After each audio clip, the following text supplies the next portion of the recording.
Hay una escena en Avatar que siempre me confronta. Zuko ya no es un príncipe, ya no es un héroe, es solo alguien cansado de fallar. Viaja por el reino tierra y le pide ayuda a su tío Airo para enfrentar los rayos de azul.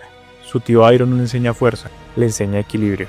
Le habla de armonía, de otras naciones, de aprender incluso de aquello que crees odiar.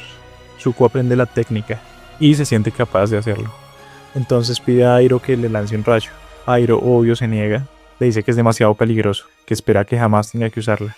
Y ahí Zuko se rompe, se va enojado, dice que va a buscar sus propios rayos. Sube a una montaña en medio de la tormenta y le grita al cielo.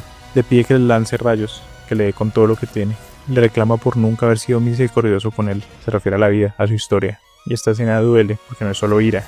Es frustración, es sentirse pequeño frente a algo que no puedes controlar. ¿Y quién no se ha sentido así? En este dibujo quise capturar ese momento. Más que la rabia, el cansancio, la desesperación, el luchar contra el mundo y contra uno mismo.